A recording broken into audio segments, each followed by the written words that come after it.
Welcome to Psychic Bent. My name is Carrie. And I'm Kim. We are two sisters wanting to help other psychics learn and grow in their abilities and to help educate about spirits, angels, and everything psychic. Welcome back, listeners, to Psychic Bent, and we are on episode number 2 in our series of the Psychic Toolbox.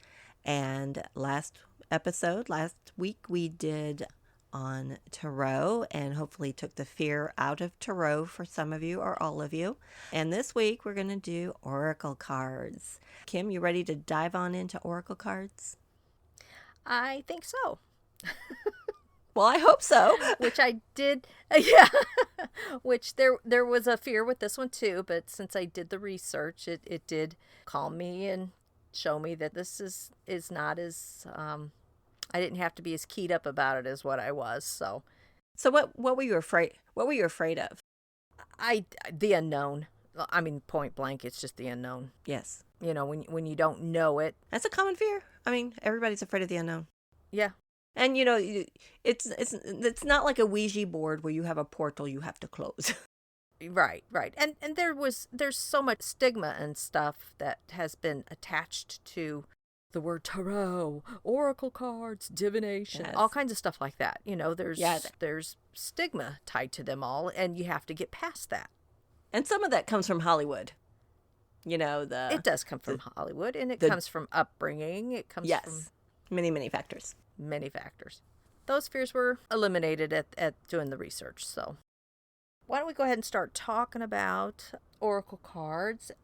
Now, they're known for their mystic insights and spiritual guidance and have intrigued people for centuries, as you discussed with the tarot cards as well. And these decks are more than just cards. They are windows to the subconscious and tools for personal exploration and help with your journey into self-discovery and into your psychic abilities. Oracle cards have a history that go way back into antiquity, such as the ancient Egyptians, the Greeks, and the Celts.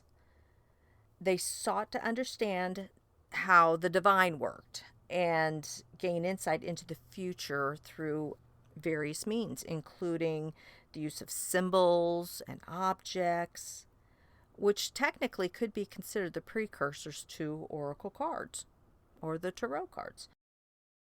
The modern oracle deck, today's cards, they have evolved to fit our contemporary needs.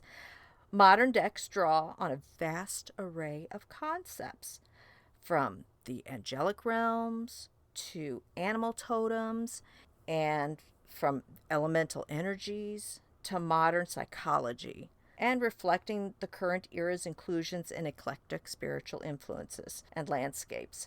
So you can pretty much get any kind of oracle card in whatever belief or need or spiritual tool that you need them for. Does that make sense?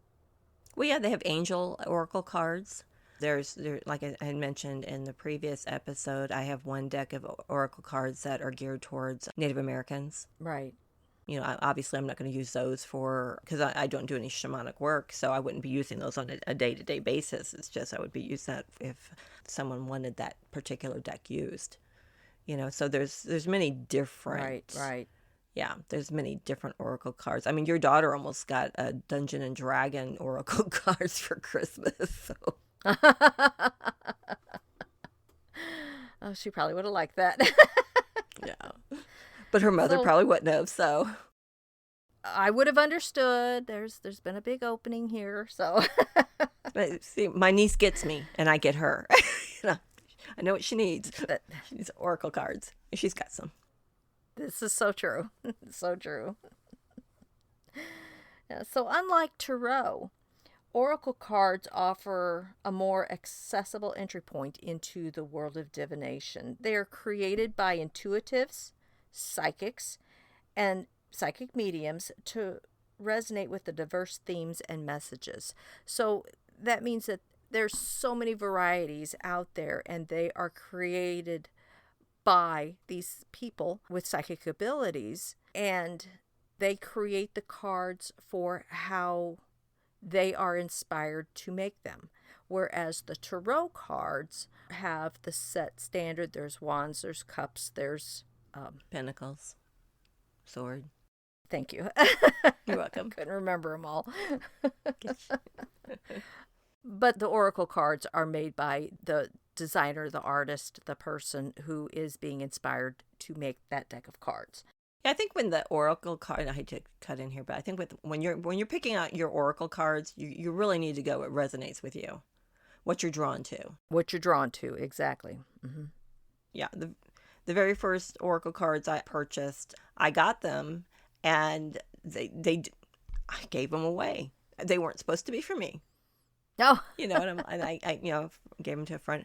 I gave them to a friend of mine's son who is, learning his psychic abilities. And I'm like, well, here you go, because that deck was not for me. Right. And I'm like, yeah. Well, okay, that was nice, And so then I waited a little bit before I bought my next deck. Because I can't just be giving all these decks away, Right. So I waited until because it could be that I just wasn't ready for that part of my psychic development. It could be that he was and he needed that deck. Right. There's many reasons why that happened. Or he needed a connection with you, and that was a way to do that. Correct. It could be that. He is my house cleansing buddy. If I have to go clear a house, he's my sidekick. Everyone needs a good sidekick. Yes.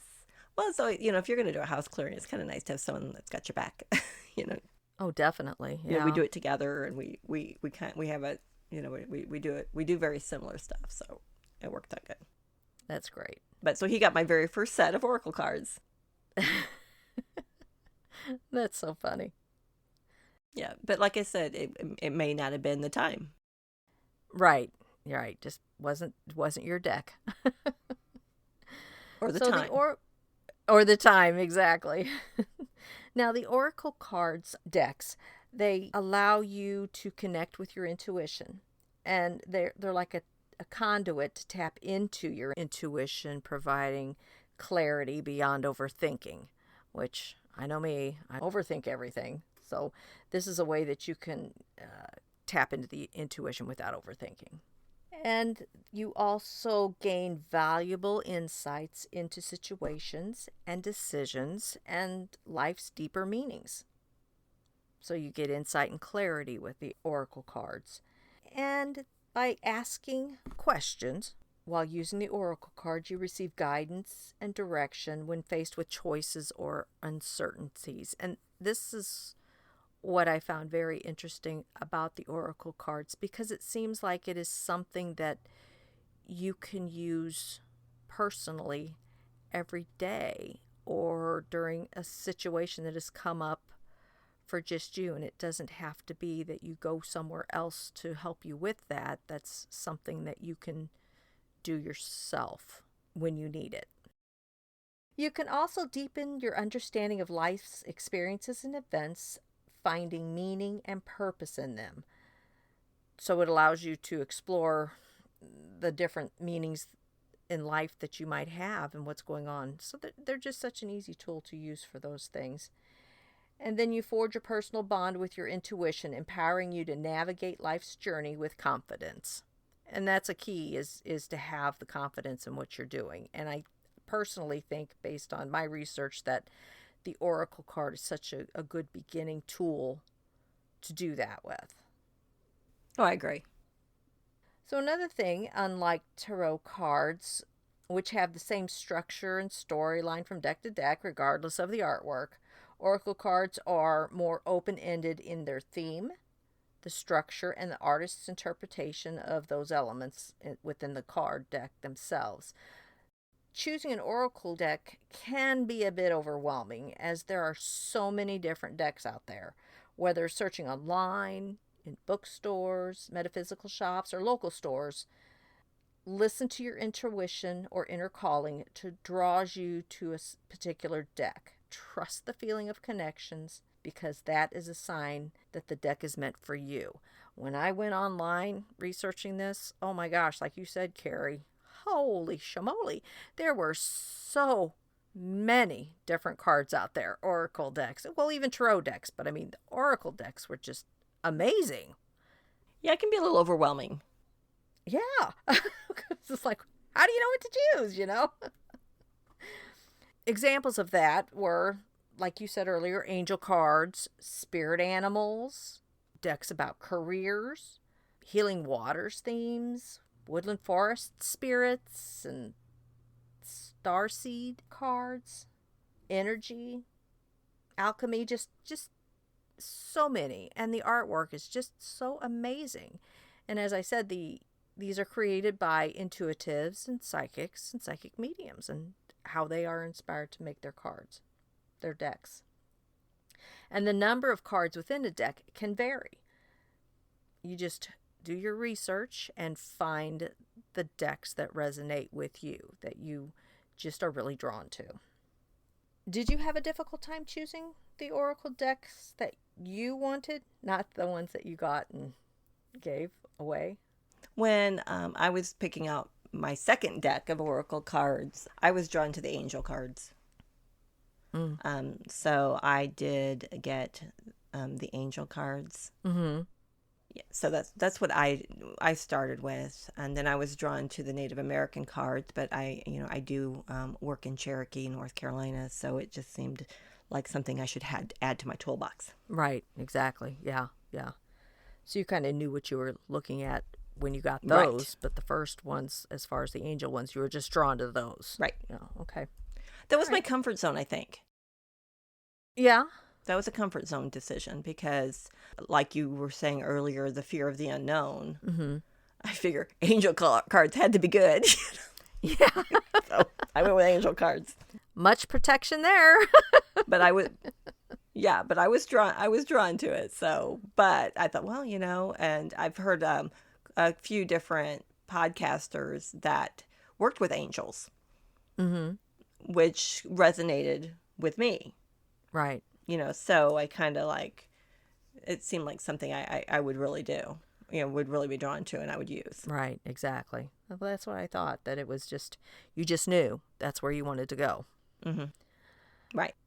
Okay. So some of the research I found also said that once you have your deck of cards that you've gotten, you want to cleanse the deck and remove any lingering external energies or intentions that could have been attached to the cards. That could be the creator of the cards, whoever handled the deck of cards, shipping them to you, or whatever. That's the kind of energy that you're wanting to cleanse your decks from, correct? Are you asking or telling me? No, I'm asking. Right. Is that correct? You would want to cleanse energy that might have been attached to the cards. Yes. So yes. And you're always going to clear your cards before you use them. Like I said earlier, tapping them on the table or flicking them with your finger.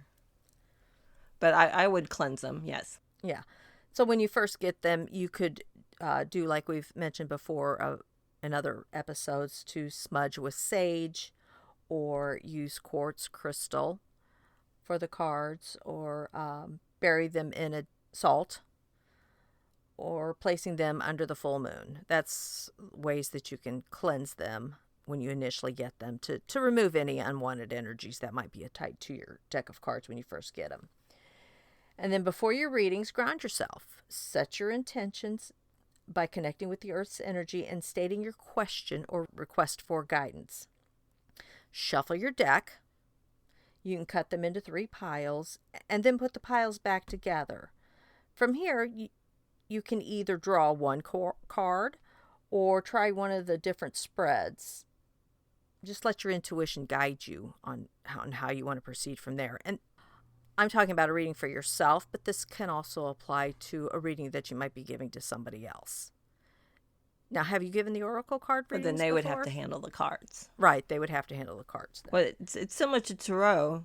Mm-hmm. Yeah, they have to handle the cards. Okay. And I tell people to cut the deck as many how they want, what they're drawn to. Okay. If they want to do it, just cut it in half. If they want to split it to 3 to 4 ways, I let them do how they feel that they need to cut the Right. deck. Okay.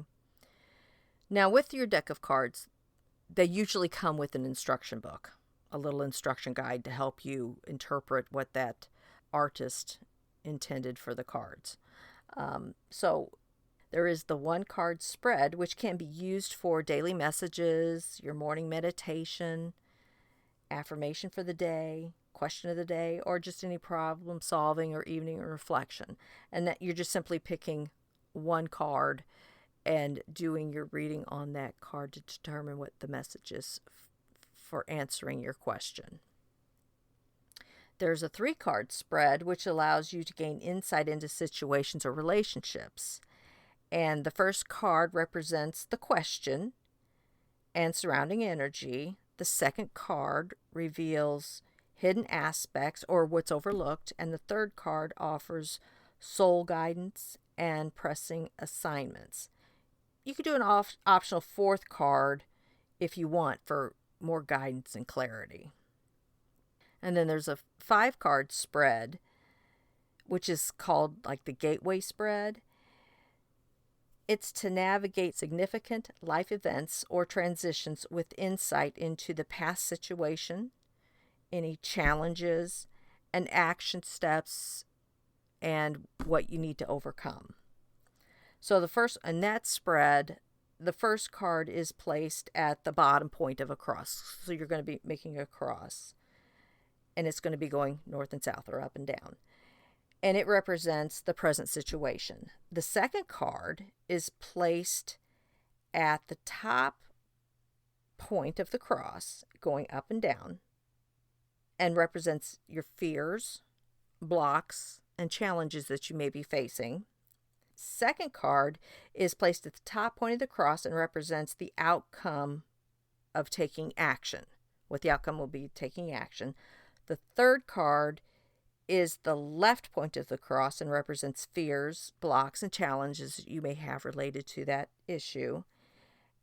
The fourth card is placed sideways in the center of the cross and represents the action or steps needed to move forward. And then the fifth and final card is placed on the right point of the cross, and it also represents the same as card 3, the fears and blocks and challenges that you face. So that is how you would or place your cards in that spread. Now these are just a few of the spreads that you can use. Now, during your research, did you come across what happens if a card happens to fall out of the deck while you're doing this? No, I did not see anything about that. What do you do? You use it as the last card in the spread. Oh. So you don't put it back in the deck. You put it off to the side. That's how I do it. I could be wrong, but that's how I do it. And so that's because if it jumped out for a reason. Oh, I see. So that's, you do the other cards and then that's the last card. That's interesting. Okay. Yeah. It doesn't happen often, but sometimes a card does kind of, it could be in the shuffling process. Mm-hmm. That a card jumps out, and it's usually when it happens, or if you flip a card, another card slides out when you do it. It doesn't happen often, but usually if a card makes an appearance, it's usually very important to add that card to the reading. Oh, that makes sense because you need to see that card. Interesting. So as I mentioned before, each deck comes with a reference guide to assist you whenever you read your cards. Those were just a few of the spreads that you could use, main ones that are used, but there's so many more. And it all depends on the deck that you get. If you feel challenged in a specific area in your life or simply want some information about a specific situation, shuffle the cards while thinking about your question. When ready, just pull a single card, and when the card is pulled, use your intuition first to pick up anything that might jump out at you in the oracle card artwork or text, because sometimes there are words on the oracle cards.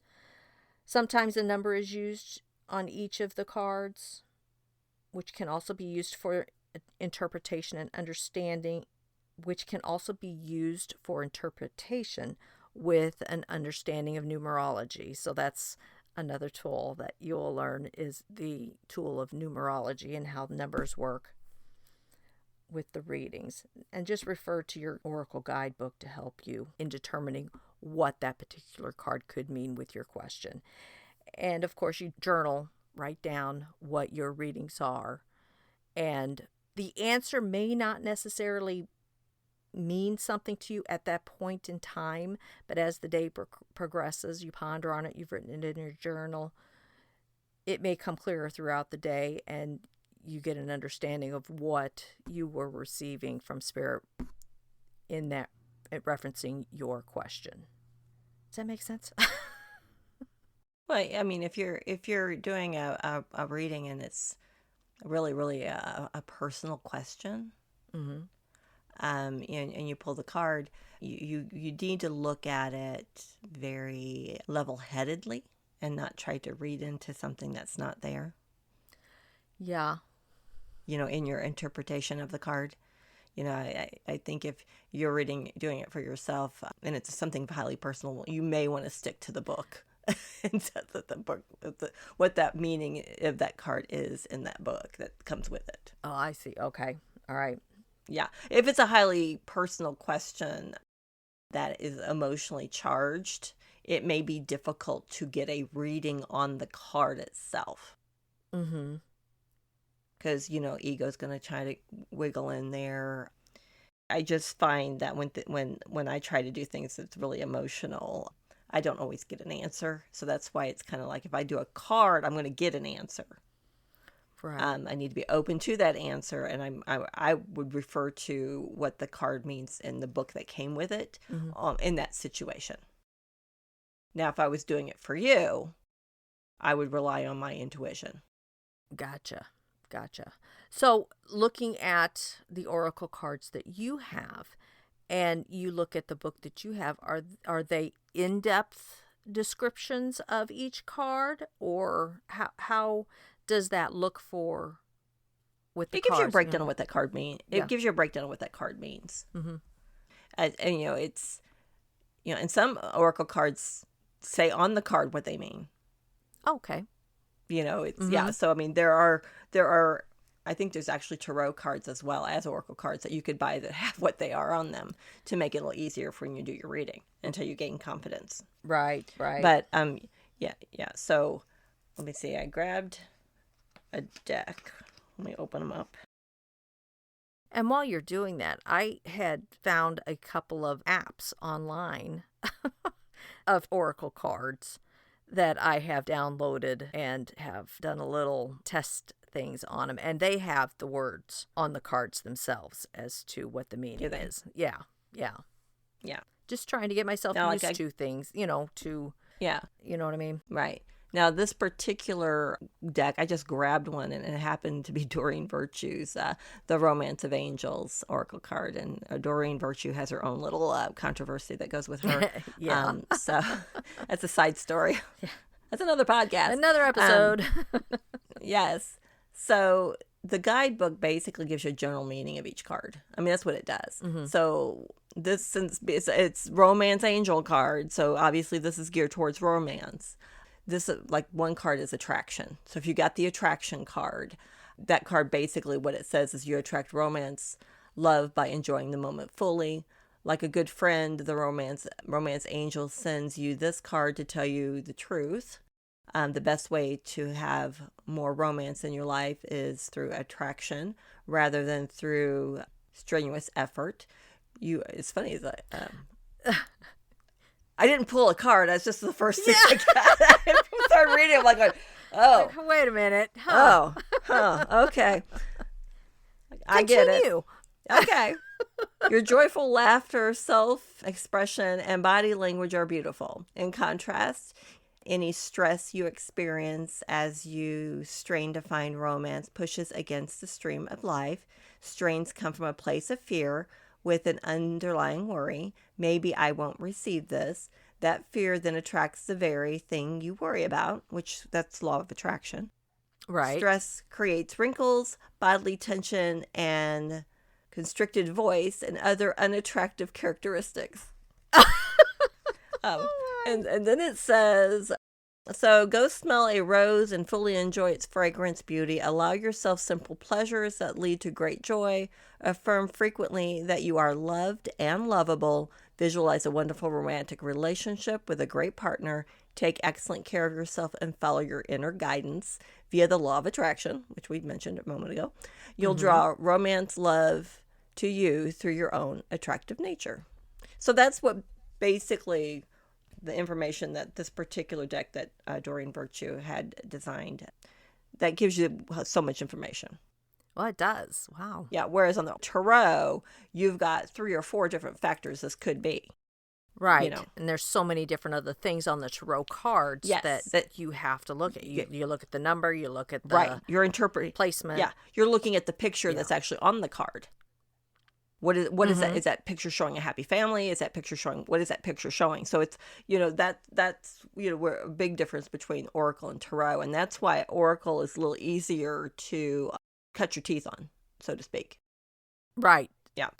It's a good beginner toolbox tool to start with. And it's really funny how either Oracle or Tarot are accurate. Yeah, because who knew you were gonna that card really worked. Yeah. I mean, 10 cards and 9 were spot on, and the 10th one, we don't know what's going on with that one when it was your tarot reading. Yeah. Right. When I did mine, it didn't make sense. Which, I mean, when you do your own Oracle card, that might be the same thing. It might not make sense. But it could be what's going to happen. So I like to do, like I said, 3 cards because I do and this is the past, this is the current, and this is the future. And the future could be 3 months, 3 days, 3 years, whatever, right. to it. Right. Another interesting thing that I found is that some people, tarot readers, they clarify their tarot reading by using oracle cards to clarify the theme at the start or end of a reading, or sometimes both, to clarify specific. I've never tried that. Yeah, or to I'll have to try that. Right, or to clarify specific tarot cards during an actual reading. It's really up to the reader and or how you would like to read for yourself. Everything is valid, But before tarot reading, when you are ready to start your actual tarot reading, you shuffle your oracle cards with your question in mind. I guess that's when you're not doing your open reading. Right. Tarot reading, right? Right. When they're shuffled, you pull an oracle card or a couple of them, depending on which spread you decide to use, to get a sense of what the tarot reading might be about. Refer to the oracle card as you draw your tarot cards to pull the reading together with a cohesive message. If you do this during the reading, when you're pulling tarot cards and would like clarification or confirmation of the energy around those, you shuffle the oracle cards, pull one card to get clarification for that tarot card, and consider both the tarot and the oracle cards to gain insight into what messages the cards are trying to share. And then if you're going to do it afterwards, after you've pulled all of the tarot cards for that spread that you are doing and have completed the reading, shuffle the oracle cards. When ready, pull an oracle card or a couple to wrap up the reading. Receive further clarity and advice or confirmation for your tarot reading. Some readers like to do one of the above or combine a couple to make it a much more clear reading as possible for the person receiving the message. What do you think about that? I don't know. Like I said, I've never really thought about merging the 2 different decks. Well, not merging, but using 2 decks to do a reading. I'd have to try it and see. Right. It'd be kind of interesting to see what kind of validation I get, with the cards, because you got one set of cards that could be read a certain way, and you got another deck of cards that's being read a different way. So it could be interesting. Right. And do what feels best for you, but also, like what you're saying, doing too many things could lead to possibly muddying the reading or the message. Might get confusing. Yeah. Yeah. So think until you're comfortable with tarot and you're able to do tarot with confidence, I wouldn't introduce oracle into the reading. But I Right. think once you're really comfortable with tarot and you've built up that confidence and you understand the cards, I think that might be if you're getting a reading that is not really sure about how this is going, then yeah, you definitely want to do a card at the end with the oracle to see confirmation. Right. Right. Give you a little bit of confirmation there. That would make sense. Yeah. And until you're, like you said, until you're comfortable with either one of them or both of them, you might not want to mix them together. But people do that. They do use the oracles as But a when you're confirmation or yeah. When you're first learning tarot and you're doing a reading on yourself, I mean, it's not going to be a 15-minute thing unless you're just pulling 3 cards. I mean, if you're going to do a Celtic Cross type reading with the 10 cards that we used as an example in the last episode, well, you're going to have to write it down what the position meant. And then you're going to have to research each card on yourself. And so until you get comfortable, you're probably going to be 45 minutes. yeah, that's true. So you have, And you don't want to interpreting be rushed. your cards. You don't want to be rushed neither. you You want don't. to have time to do that kind of a reading. Right. So, because you're learning too. As you're doing and you want to make sure you're interpreting your cards correctly. Sometimes you put a little too much pressure on yourself, Yeah, so to speak. I could see that. So I would basically, once you're confident in both tarot and oracle, and I think then would be a great opportunity to introduce the oracle as a final card confirmation, especially if you're getting some conflicting cards in the tarot reading. Yeah, that makes sense. Yeah, to help add that clarity in there. Yep. And sometimes in tarot, you can do an extra card just to get validation, just like you can in oracle. You can do an extra card to get validation. If you're not comfortable doing tarot, but you want to do the oracle, you can do the extra card at the end just for confirmation. Right. That makes so much sense. I guess the fact that I haven't really done the oracle cards or really saw the oracle cards, like I said, I found an app which is introducing me to how that works. I'm getting more understanding of the functions or whatever and reading the cards Right. but it's an app. Yeah. Yeah. So. It's the more you handle the cards, and the more you practice, obviously, the more you're going to learn. I myself don't like to do just one card because I feel that one card doesn't give the whole story. I could see that. And plus, 3's my number. 3's my angel number. So I tend to do a lot of things in 3s. Yeah. I am the third child. Yes, I you have are. 3 girls. Yep. But I tend to do things in 3s, have for as long as I can remember. So I always do like 3 cards only because I just feel one card isn't going to give me the whole story. Now, like if I'm going to use these romance angel cards, which by the way I've never used them. I've had them, but I've never used them. I'm definitely going to do 3 cards because I'm going to want confirmation in my mind of okay, like the one I read. Okay, that made sense. It did. But what else? So Tell me more. like- Tell me more, right? yeah. So it's like, and I'm probably going to play with this deck later on, after we're done with the podcast, just to practice it with a 3-card spread, just to see. Well, yeah. Well, that's something we could have done on the episode. Because I'm not, like I said, I'm not familiar. I'm not familiar with these cards at all. I bought them because they were Doreen Virtue. Like at the time, I wasn't in the need of romance angels, but I thought if I would possibly be giving a reading to someone who would need to, want a romance reading. Right. Yeah.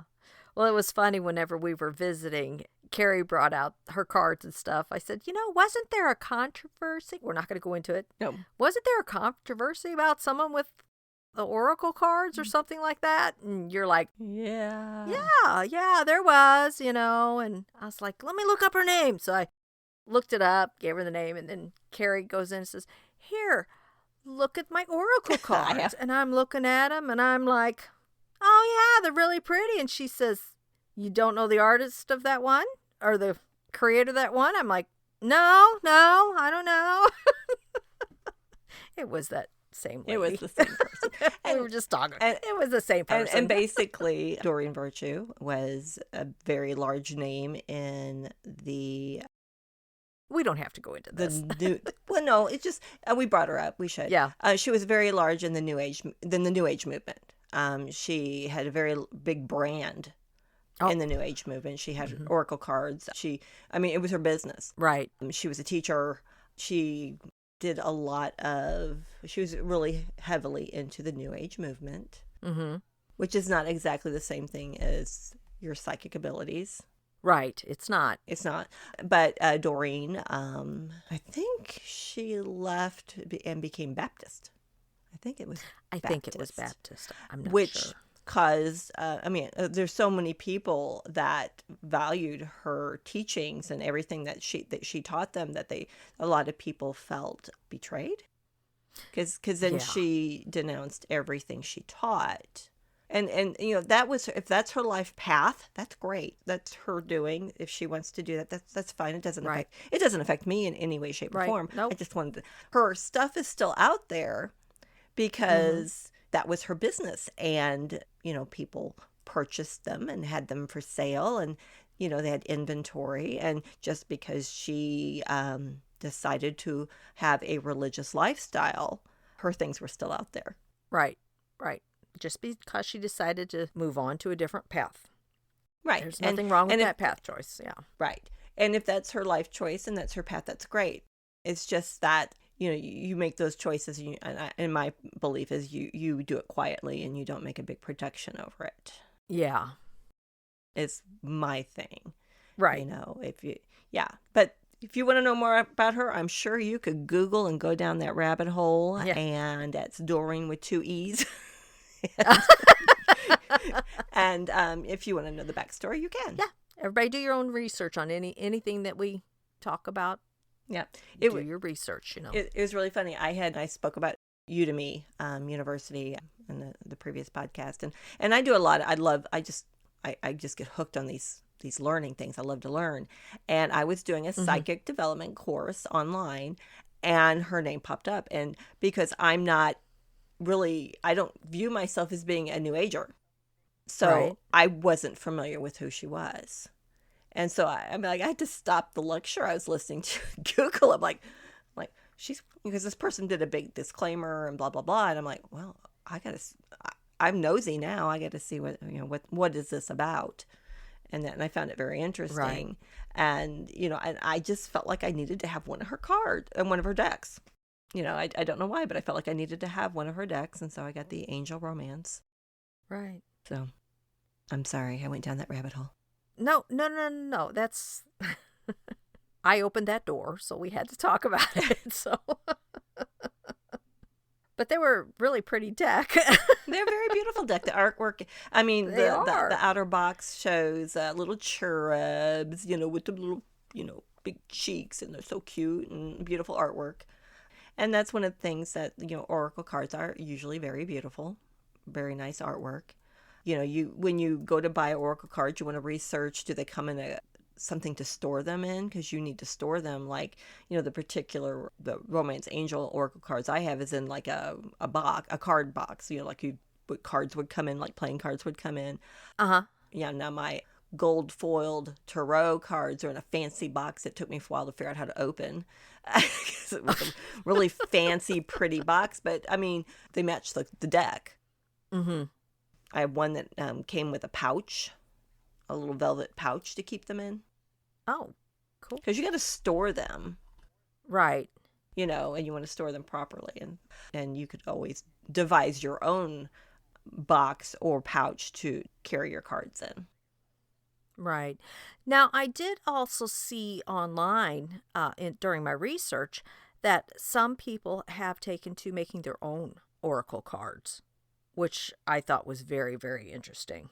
That would be someone with some great talent, I would think, because you would have to have really great artistic talent, and I think that's really cool. I would be so horrified that I might infringe somebody's copyright because I subliminally picked it up somewhere, and saw it, and thought, oh, let's put this here, That just shows you how my mind works. Mine would be stick people because I have no artistic talent in that area. Kim's Oracle Stick People cards will be coming out in That's December. Right. Place your order now. Right. I just thought it was really, really neat that, you could make your own personal deck of oracle cards. I thought, how interesting. I really don't want to picture how mine would look. I would think there'd have to be some sort of program for that. I don't know. Because Yeah. I mean, how are you going to get them on the cards? And oracle cards and tarot cards are not your standard size cards. Right. They're bigger than Well, what a deck would be. I saw where you could buy a whole deck of blank cards that you can create and put your own things on. I was like, that is just amazing. I know what I'm getting you for Christmas. Yeah. They're going to be blank. Here, do you want a reading? Here. It's up for interpretation Okay. here. Okay, that's goodness. okay. I have a story. It has nothing to do with oracle cards, but I have a story.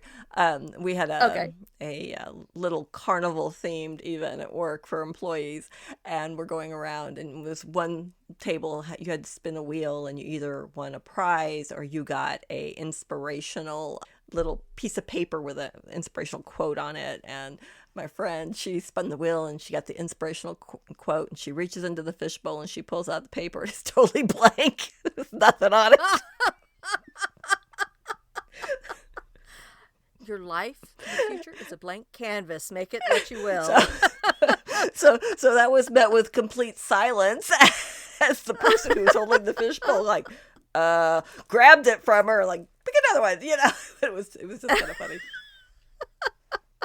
Yeah, it was your inspirational quote is blank. So when you said the card would remain blank, I thought, oh gosh, that popped into my head. Yes, your reading is blank today because my card says blank. That's right. Oh, that is funny. Oh my goodness. That goes perfect with this. It's like getting a fortune cookie with no fortune in it. Like, what? Right. My fortune's Another gone. cookie. I demand a recount. Yeah, exactly.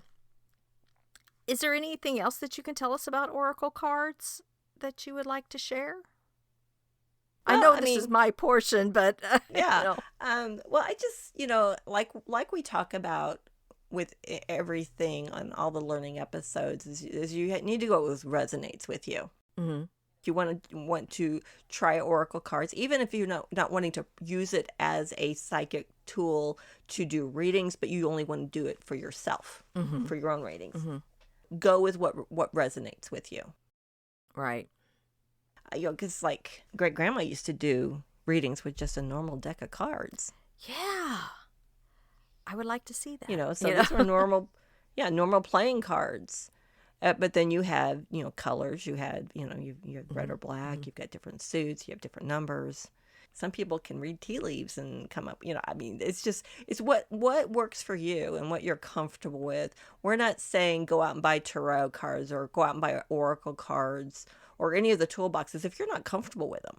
If they're not your thing, you should understand how they work in case you're ever asked. And that's why I think it's important that even if you're not into tarot, you listen to the episode. Now you have an understanding of what the cards are in case you ever get a reading. Yeah, that's what you kind of want to know how it works. That's exactly what I was going to say. In case you go to a psychic convention or something and you want to have a tarot reading. Yeah. Or an oracle reading, because Right. they do oracle readings as well. Right.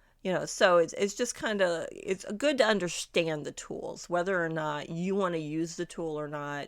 If this is resonating with you, then I would go to a spirit shop if you have one locally, but so many places don't.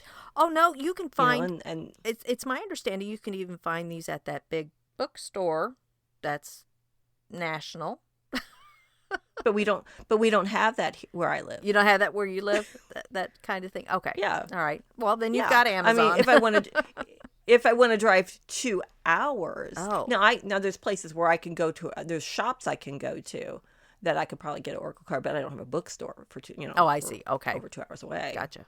You see what I'm saying? Mm-hmm. Yeah. And I may not, and you may not be comfortable going to a bookstore, picking out a tarot deck and walking up to the counter and paying for it. Yeah. Well, Because if you're, because you might, if you feel like a little intimidated by the prospect, then going to a spirit shop, no one's going to care you're buying tarot cards, or no one's going to care you're buying oracle cards. They may suggest some, hey, look at these, because you're with your people. well, that's true. You go Yeah. to yeah, you go, yeah. So even though they're available at the bookstore, I mean, I would have no problem doing it, but would you? I think I probably could in a big bookstore shop like that because they're right there in front. Yeah. They got a whole section Okay, so dedicated to the metaphysical. I could probably right, but it's the kid behind the register that's ringing you up that might be the intimidating part, or the older person ringing you up, whoever's ringing you up. There you we see go. what I'm saying? Okay, it's the cashier. The younger one, I don't think I would have a problem with the younger one. Yeah, Yeah. yeah. The younger one might be going, "Go, old lady," but That's right. but there's that of being judged at the point of sale when you're making the purchase. Correct. Yeah. Yep. No, I get it. Yep.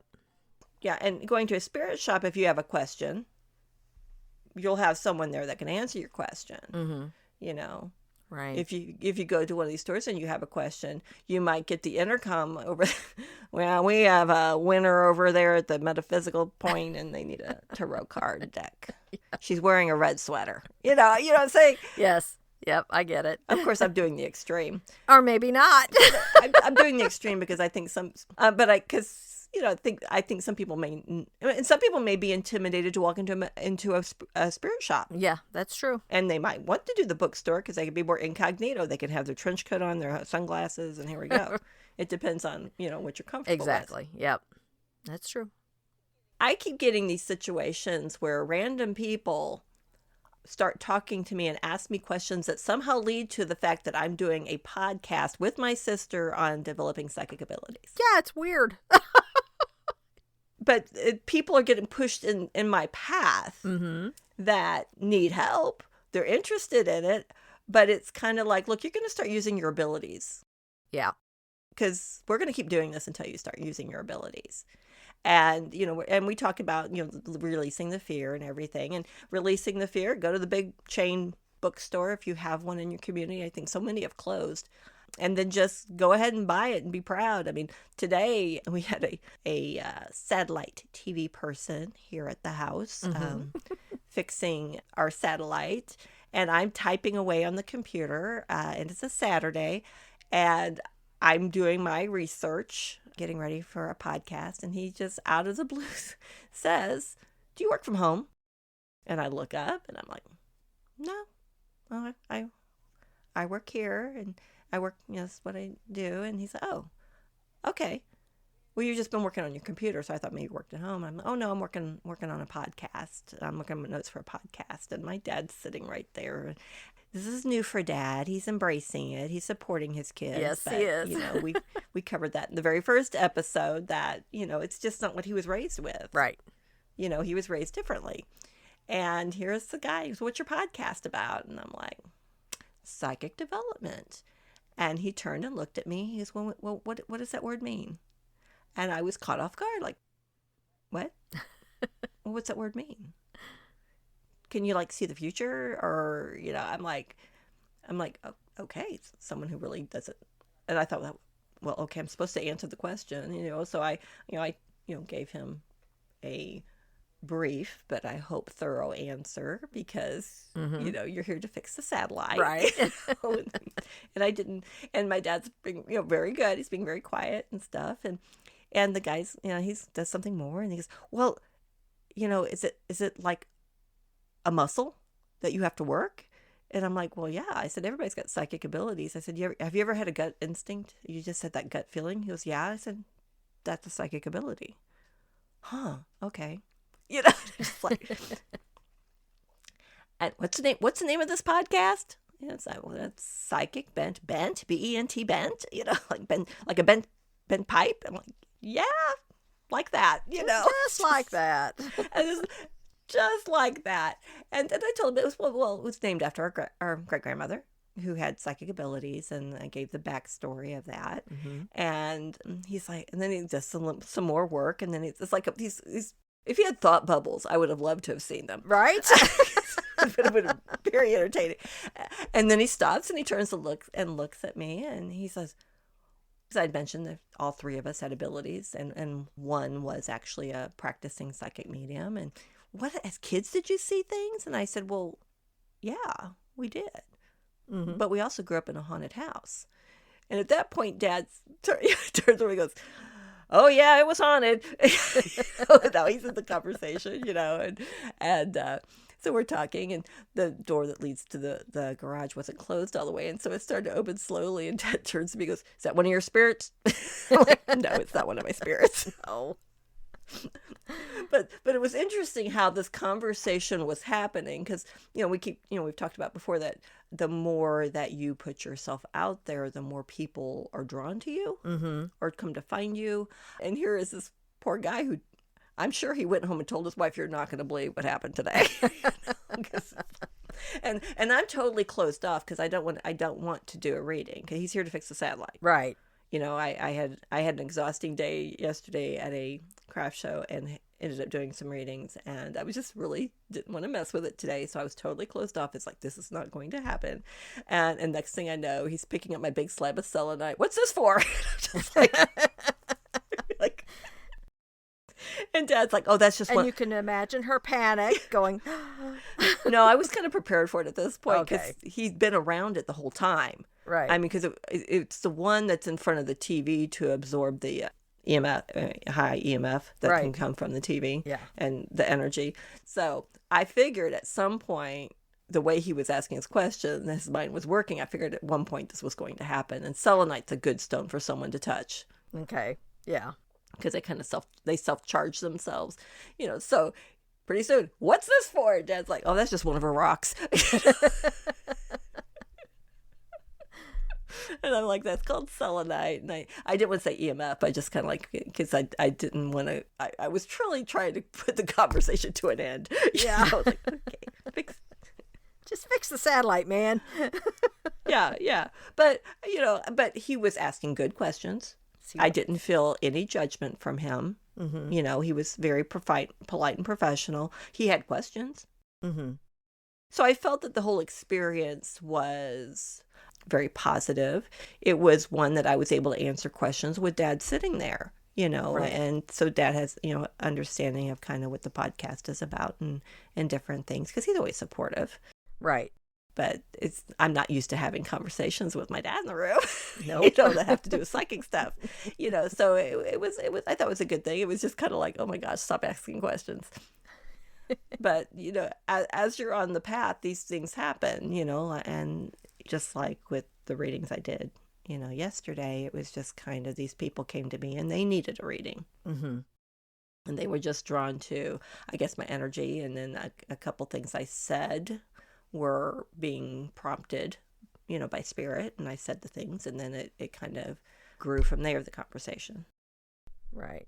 So I digress from the oracle cards, but I just wanted to delve into that, like when you go to a store and you make a purchase like that, you're probably going to run into positivity. Now, that doesn't say there's not going to be someone negative out there. There's always going to be, but you put yourself out there, Right. and do that. Or you can shop Amazon. Right. There was a lot on Amazon too, so. Yes. And another thing is, there's something to be said about touching and feeling stuff, Mm-hmm. I can agree with which that. you can't do on Amazon. Right. So if it's your first deck of cards that you want, and you want to get a deck of cards, then you go and maybe finding a store that you can touch them, pick them up, feel them, look at them, Mm-hmm. Right. and see what you're drawn to. Just the same as if you were getting a crystal, like we talked about 2 episodes Right. ago. Exactly. Just whatever feels Exactly. right. Yeah. And we're going to talk about pendulums, but you could also take a pendulum and have that decide it for you. This is true. Yep. So the final thing I have is just to trust your intuition. Allow the cards to guide you on your path of self-discovery, growth, and spiritual awakening. Each reading will bring you more clarity, insight, and inspiration to navigate the twists and turns of life with confidence. And that is what you are developing, is a confidence in your intuition and in your abilities. Very good. All right, gang, I think that's going to bring us to this episode's finale for today. And we're going to have another episode in this series of Psychic Toolboxes. And Carrie, what is our next episode on? Or our next episode in the series? Our next episode in this series, we are going to cover pendulums and dowsing rods. Yeah, I think that's going to be very interesting because I've seen you with the pendulum. I've seen you use it, and I got to use the dowsing rods. So Yes, I let you use my dowsing rods. yeah. So That was kind of fun. Yeah, I'm looking forward to it. See what information we can get out there to our listeners on those two things. Absolutely. Yeah. It should be a very good episode. But thank you, everybody, for tuning in and listening. And don't forget to go to our Facebook page, email us with any questions at psychicbent1@gmail.com. Good job. Thank you. Thanks, everybody, for listening. Bye. Bye. May your light shine bright. Thank you so much for listening to our podcast, Psychic Bent. If you enjoyed Psychic Bent, please like, follow, rate, review, and subscribe wherever you listen to Psychic Bent. We can be reached on Facebook at Psychic Bent Podcast. Our email address is psychicbent1@gmail.com. May your light shine bright.